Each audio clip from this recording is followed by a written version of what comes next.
Om, Om, Om, Om Sahana Vavatu, Sahanao Bhunaktu, Sahaviryam Karavavahai, Tejasvinavadhitamastu, Ma Vidvishavahai. Om Shanti Shanti Shanti Harihi Om Shri Gurubhyo Namaha Harihi Om. Boliye Shri Sadgurunath Maharaj Ki Jai. Hari Om. A very good evening to all of you. So in this series of talks, basically aimed at how best we can concentrate on our studies for whatever exam we may be taking. In the last week, we saw how to organize our things, how to organize our study room, and how to organize our study table so that the disturbances that we face in life for our studies is minimized. When everything is kept organized, we at least have some control over our surroundings. And then earlier in one talk, we saw about the right responses for people, the different categories of people, and what all they can talk and what all they can discuss, and what is the right response we can show to them. Now, in this today's talk, we are going to see about our response to situations, how to study amid a storm. A storm means a stormy situation is when something, because for study, the mind has to be peaceful. There is no two ways about it. But the mind can be disturbed in three ways.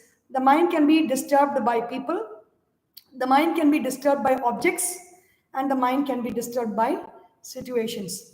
They don't need to be disturbed, but since we do not have that kind of an understanding of what is the mind and how to control the mind can get easily disturbed, especially as students. A lot of maturity is required in the way we handle situations and circumstances. And so today's topic is going to be on the different situations in our life and how we see to it that our mind is steady and focused on our studies and not lost in responding to stormy situations in life. There are many difficult times that may surround us on a day-to-day basis. It is not always very constant. We don't get cyclones and storms every day. We get cyclones, maybe storms once or twice in a year, as far as the weather is concerned. In the same way, in our family life, in our student life also, the tempestuous situations actually are very less, few and far between. But since we pay a lot of attention to them, we think that they become very important for us, and we end up constantly thinking about them. A lot of our energy and a lot of our time also gets wasted. So whenever such situations come, how do I handle it so that my mind can continue to be focused? So, when a difficult situation comes, when somebody speaks something that is against what we believe about us or about our subjects or about somebody else who's teaching, whatever it may be, about our family, immediately the mind becomes very restless. The mind um, the mind is very disturbed. So, what happens when an uncertain situation comes? Our response towards it can make us better or it can make us bitter. We can use that situation. The energy of that storm can be used for to make our mind blissful or full of blisters, bubbling with anger. If you see in the Ramayana, Ramayana is basically a very situational text. In different situations, how was Sri Rama? Uh, he was a very young boy. He was a married young boy. He was a crown prince. And we all know the story of how exactly on the previous day of the coronation, as Yuvaraja, crown prince, Pattabhishekam, on that day, all churning happened in the family. Kaikeyi demanded some boons which she was supposed, which was overdue, long overdue, and Dasharatha, whose favorite son was Sri Rama, could not do anything, and he had to yield to Kaikeyi's boon and send Rama to the forest. So just imagine the life of a crown prince and the life of a person who has to give up all his royal symbols, royal clothes, royal palace, and a royal seat, and travel on barefoot with just ordinary barks for clothes, to the forest. What a different kind of situation. But how was Sri Rama's face? Rama was like, as if the lotus leaf. Kambar describes that beautifully. Rama's face, when the king said, "You are going to be Yuvaraja, you're going to be crowned as for tomorrow," and when the king again said that, "No, no, no, Bharata is going to become the king, and you have to go to the forest." Rama's face was like a lotus flower that is drawn in a picture. So a lotus flower drawn in a picture does not wilt. In the same way, his face did not wilt. So that kind of a clarity we need to have in our response to situations. When situations come in our life, we basically what happens is we start blaming. No, it is because of this person. It is because of that person. It is because they said that and this happened and that happened. And that is why I am disturbed. So the first response to some difficult situation is, "Oh wow, thank you." So there's a lot of negative, vibes that surrounds us, which invites such situations in our life. And so when such situation comes, immediately first response should be, "Oh wow, thank you," because you physically do this also, you cut the space around you, and there is a lot of clearance that happens.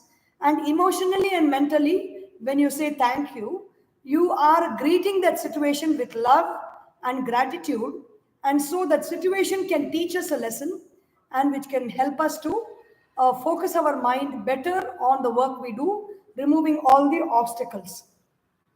So challenges, so gratitude is basically, gratitude is a great evener of situation. It's a great leveler, it's a great healer. So when we express gratitude for that uh, difficult situation, it can be caused by a few people, and situations are basically caused by people and objects put together form our situations.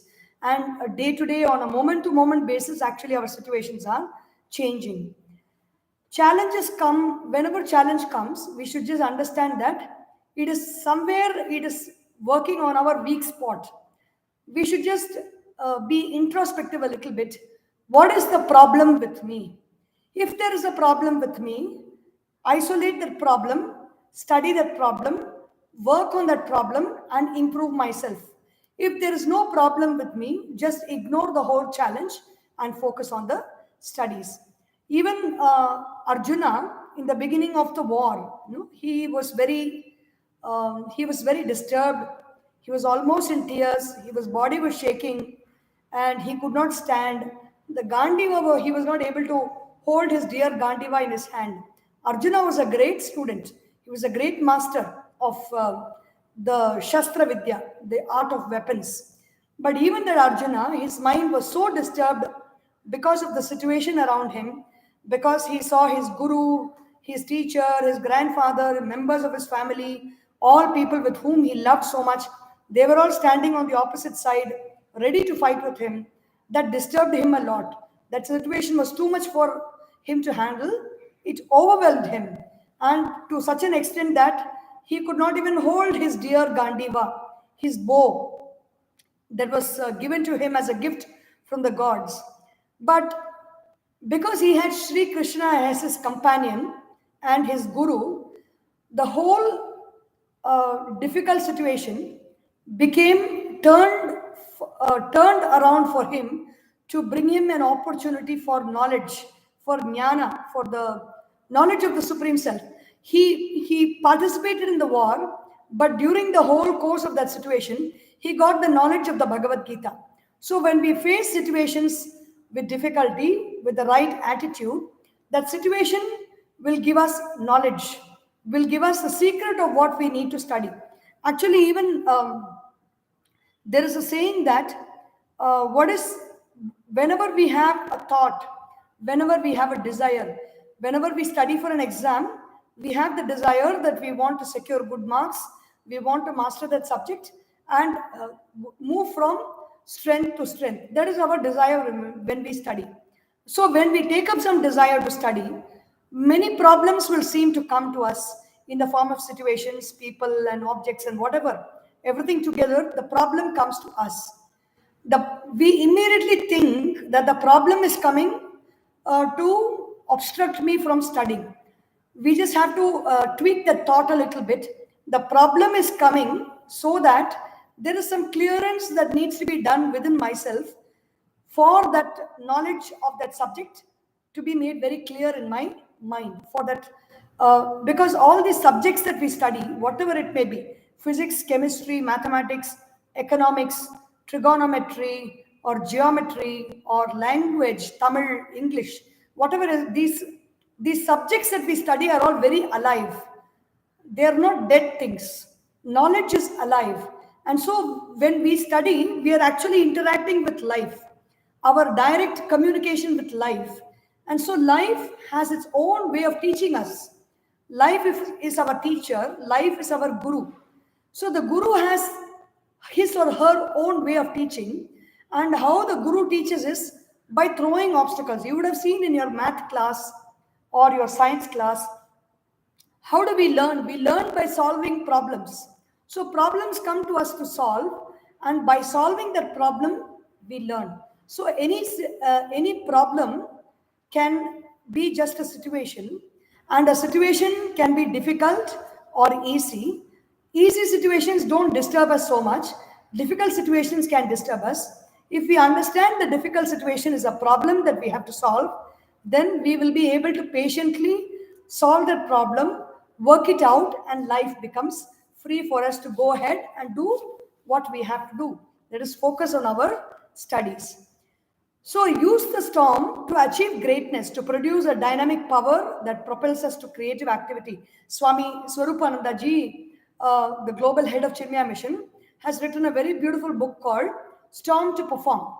And in that he says that instead of complaining about the situation, use that stormy situation that has created a disturbance in your mind, that has thrown your life temporarily out of gear. Use that stormy situation in your life to see, what is it that I can study from this? What is it that I can know from this? Learn one thing from that. That situation itself will vanish when you just focus on it and learn one thing that the situation has to teach. The situation has come as a teacher to us. It is a guru. So just accept that situation, accept the difficulty of what that situation has given to you. And once you accept it, there is some stability. And then look into that situation and see what is the knowledge I can gain from this. When I focus on that and I gain that knowledge and I understand, oh wow, this is what it is all about, then the situation vanishes and my trouble also vanishes, and my mind will become peaceful, and again I can focus on my studies. So there is a serenity prayer. It's a very famous prayer. God grant me the serenity to accept the things I cannot change, the courage to change the things I can, and the wisdom to know the difference. Give me the serenity. We are praying to God. When we pray to God, actually we are praying to our own self, because what is prayer? Maybe in one session we can just talk about the power of prayer. And as students, you all know, many of us have done that, waiting for our results, or before preparing for exams, or before going to the examination hall, or in between our whole course of study. We go to temple many times, or church or mosque, whatever it is, and we sincerely pray. There is a time when we praise, when we know that things are not going our way, we naturally seek some higher help. So when we understand what is prayer and the power of prayer, then we will be able to concentrate better on our studies. And really our mind will become calm. Everything that we study here in this series, in this Commit to Win and Win You Will, in that series, the mind becomes calm. If the mind becomes calm, automatically the mind will become focused. And how to, that is,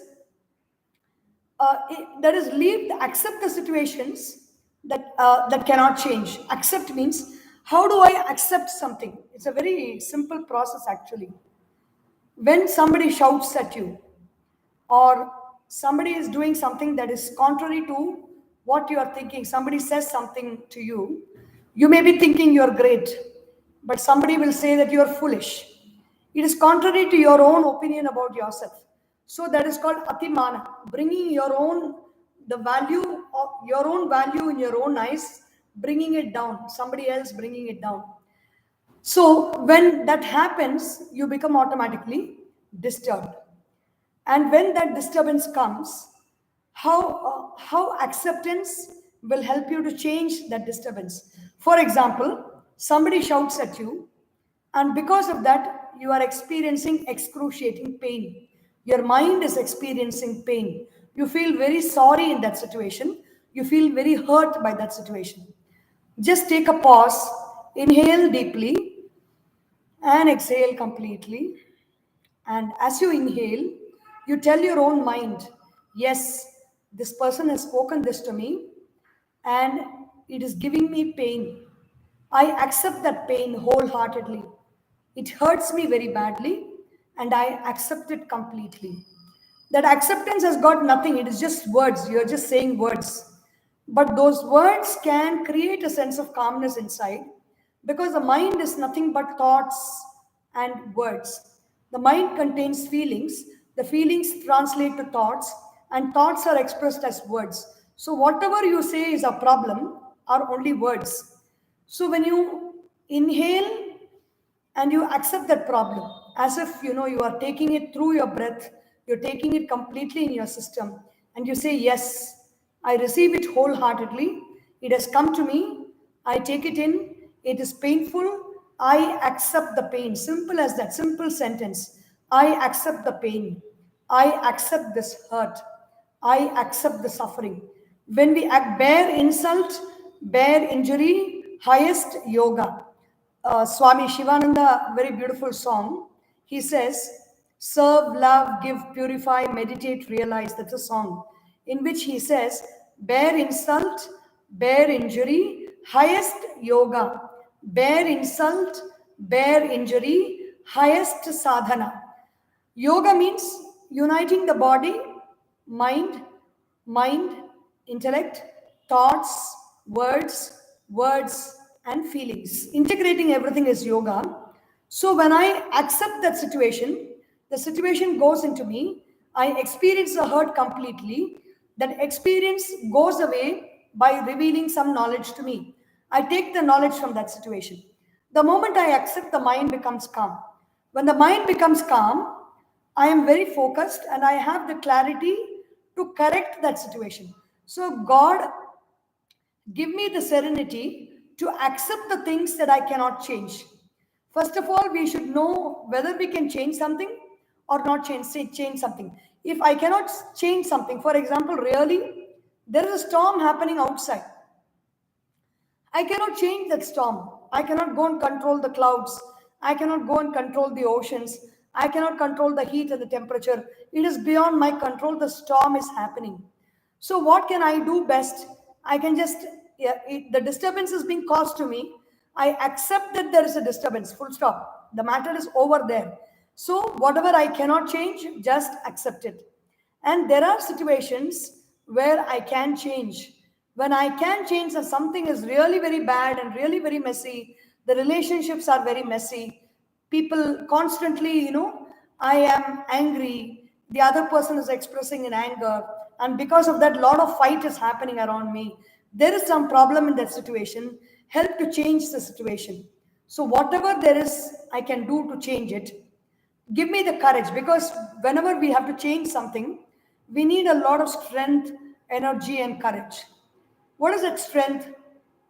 Because when I have to change something outside of me, I have to first identify with that. If I have to concentrate on something, I have to identify with that object. Only when I identify with that object, I will be able to identify, means make it my own. take it as my own project, my own studies, my own work, only when I take it up as my own self, only with that identification will I be able to do something. A mother has to identify completely with the baby. Without identifying with the baby, she is never going to be able to take care. She will not get the energy to take care of the baby. If it is somebody else's baby, she will not be bothered. In the same way, if it is somebody else's project, if it is somebody else's relationship problem, if it's somebody else's situational problem, if somebody else's, I will never identify with it and I can never change anything. So to change something, I have to identify with it. When I identify with it and I work on change, I have to give a lot of my energy. My personal power and energy has to be put into it. And how to put that, I need a lot of courage for that. So praying for courage. And then the third thing is very important. It is very, very important to distinguish between what I can change and what I cannot change. In the Bhagavad Gita, in chapter 2, to Bhagavan Sri Krishna tells Arjuna that you are worrying about people who are all going to die anyway, and you cannot change anything about that. And people are basically immortal. They are not these bodies, you see. So you're worrying about something that's immortal. That's one thing. The other thing is you are worried about, even if you think that people are born and they die, you're worrying about something that cannot be changed. Aparihara gyate. Aparihara means I cannot change the situation. So there is no point about worrying about that situation. I just have to work on what I can do, change. And the difference, the wisdom to know the difference between what I can change and what I cannot change. So on a day-to-day basis, we have to be very alert. First of all, keep your own personal sadhana. Sadhana means we will talk about all those different methods and means by which we can create a focused state of mind. So that is called abhyasa. In the Yoga Shastras, very beautiful on how to control the mind. The Yoga Shastra is the text that talks about it. What is the mind? The mind is full of waves. Movement of thoughts is the mind. And these waves have to be quietened down. If the waves are quietened, then the book is there in front of me, the subject is there in front of me. I am the seer of that subject, I am the reader of that subject, I am the experiencer of that knowledge, I am the rememberer of that subject, and I see, I focus, I remember, I retain it within me.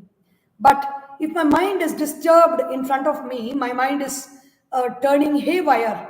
And what is the mind? The mind is that part of my thought, that part of my intellect, which is attached to the sense organs of sight, sound, nose, smell, and touch. It is as simple as that. The mind, the knowing, the capacity to know, which is attached to the sense organs, is called the mind.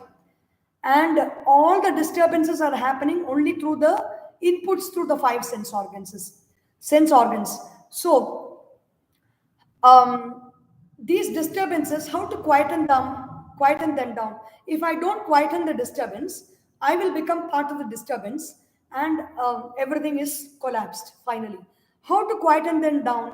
So Patanjali Maharishi says there are two ways. One is abhyasa and the other is vairagya. Abhyasa means practice, constant practice of my subject, my own constant discipline, my personal discipline of waking up in the morning, early in the morning, and whatever, taking a bath and doing whatever needs to be done, and then sitting down for study at that specific time every day. It's very, very important. We don't really, generally, when we think about studying, we think about studying only 1 week before our exams. It is not like that. Even as the academic year begins, it's a daily timetable. Every day, I sit for study at the same time. The more and more I focus on my subjects, abhyasa means practice. Whatever I practice, it grows in me. Any subject that I focus on, reading, writing, and remembering, chanting, memorizing, and I keep writing everything and studying, everything is just going to be imprinted. It's like etching on rock. All the subjects that I read, write, and study, as if you don't need a bit paper to copy in the examination. Or you can do all the copying from your own self. You just have to close your eyes. All your subject will be etched in your mind, as if the book is inside you. So it is not cheating, it is hard work. So constant abhyasa means constant practice of that subject. Vairagya means viraga. Raga means attachment. You are attached to your subject. But then you have to be attached to other things that take you away from the subject. Vairagya means being detached from the mobile phone, being detached from the television, being detached from the movies, being detached from unnecessary talk and gossip, and being detached from the seeking some worldly pleasures, going behind something for gratifying my sense gratification. Be detached from all that and be attached to your subject. When you detach and then you attach, your mind will become very focused and very quiet. So abhyasa is practice, daily practice. Vairagya is detaching from all that is not going to serve you, observing the thoughts and empowering only those. Abhyasa means empower those thoughts that are going to help you. What are the thoughts that are going to help you? Studying well is a thought that will help you. Constantly having the right time to study and keeping that discipline is going to help you. So take all the things that help you to study and detach from everything that is not going to help you, that does not empower you. So mind is very powerful, like wind. This mind can be compared to an elephant.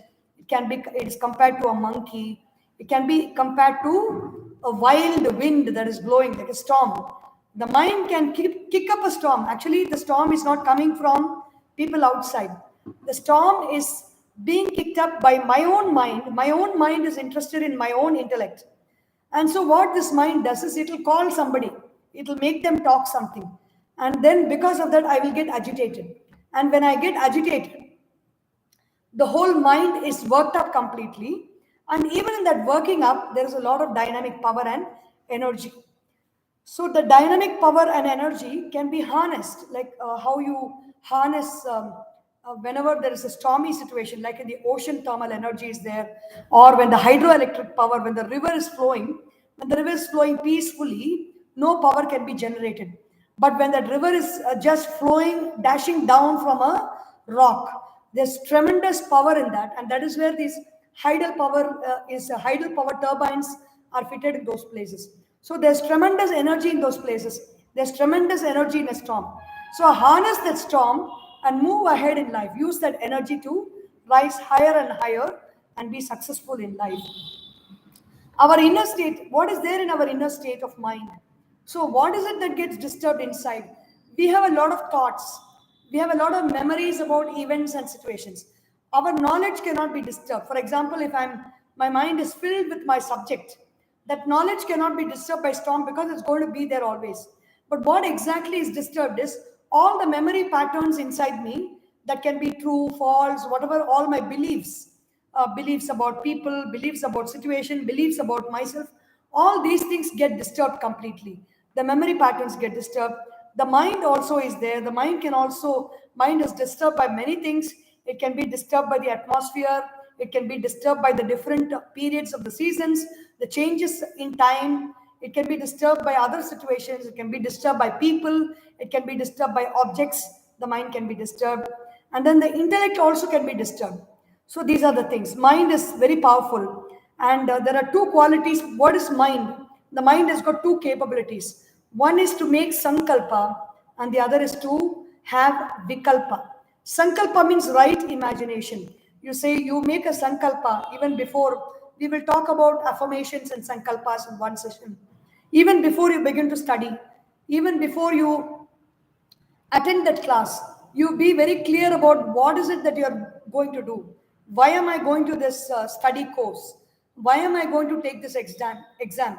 I want to excel in this. Have that intention very clear, and then make that as your sankalpa. Whatever comes, whatever happens, I will be focused on this work. That is your mental thought.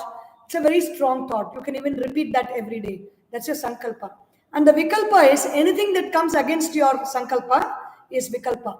Anything that is not empowering your sankalpa, anything that is not making your sankalpa happen is vikalpa. Vikalpa means disturbances in the mind, different thoughts that come that actually are having, they are uselessly without any purpose. They are causing disturbance. They are removing your energy. They are disempowering you. These are all vikalpa. So have sankalpa, drop vikalpa. And Gurudev Swami Chinmaya says, follow one thought and finish the task I take. Don't multitask or don't, go behind many things. Take up a thought, follow a thought, take up a task, connect that thought and the task and finish it, and then move on to the next. So we make that commitment to our mind. Do it, say it, and do it. Say something, say, I'm going to study geography for 1 hour. Say it, and sit down and study. So that is Abhyasa Vairagya. And here from this book, I will just quote from Swami Swarupandaji's book, Storm to Perform. Again and again, we must maintain a vigil over our mind, watch for thoughts and sensations that seek to sabotage our plans and convictions, and not allow ourselves to be intimidated or distracted by them. This is the process of invoking our own deeper strength, the quiet energy from which the mind itself only borrows its power. Our mind itself borrows the power from the energy within. And so instead of getting disturbed from the mind, we just have to be very quiet and draw from that power and draw from that energy and move forward in our life to achieve success in whatever we do. Om Purnamadah Purnamidam Purnat Purnamudachyate Purnasya Purnamadaya Purnameva Vashishyate. Om Shanti Shanti Shanti. Harihi Om. Shri Gurubhyo Namaha. Harihi Om. बोलिए श्री सद्गुरुनाथ महाराज की जय.